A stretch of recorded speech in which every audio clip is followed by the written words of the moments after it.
My name's Justin Kang, and I'm a fencer.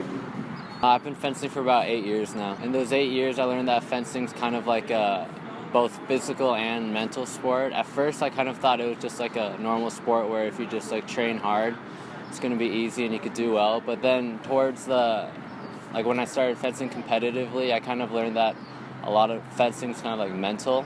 You have to think about your opponent and what they're going to do and how to get around what they're doing. It's a lot of counterattacks, a lot of kind of thinking about what your opponent's doing and then finding a way to get around what he's doing. When I first started fencing, it was really scary when people were just running at me with the sword and I didn't know what to do. So it's just kind of overwhelming when someone's coming at you really quickly, but you get used to it. Being a senior, there's some senioritis, so a lot of fencing practice kind of interferes with my homework right now, but junior, sophomore, and freshman year, I handled it, but it was kind of difficult. I stayed up maybe till 2 a.m. a lot of nights. There's a lot of different fencing styles, so there's a lot of different skills in fencing, but for me, I think my main skills are kind of like my speed and patience too at the same time. A lot of skills that are kind of important right now in fencing are speed, distance, timing, distance, how far away you are from your opponent, and knowing when to attack and when to defend.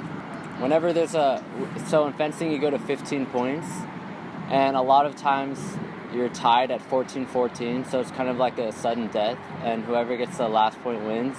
And usually every time someone gets the last point, there's a lot of screaming involved, the fencer screams and the crowd cheers too, and I love that feeling of getting that 15th touch. I think I was motivated when I saw the 2004 Olympics in Athens, and I saw a fencing little skit, and kind of motivated me to try harder. So my parents looked it up some more after I kind of bugged them about it, and they're like, yo, this is good for college, so they actually pursued the idea, and yeah, I've fenced for about 8 years from then. When college is over, hopefully I could take a shot at making the Olympics. They actually, when they found out I wanted to go to the Olympics, they were really excited, so they actually were really supportive of my dreams to go to the Olympics, so they put me in this really intensive program in LA. So my dad drove me about an hour and a half every day to the fencing club, and yeah, I was training extra hard back then. I love fencers are all over the world, and they all come together for tournaments, and you meet a lot of new people that way. So I'm friends with a lot of people from all over the world, and it's really cool how we could just connect about fencing and a common interest in our sport. I think when I first started fencing, it kind of taught me to be committed to something and keep with my motivation, keep goals and everything. But right now, I'm kind of learning that fencing's not everything. It's important to me, but I also have to put other priorities in front of fencing. So my friends, my school, God and faith.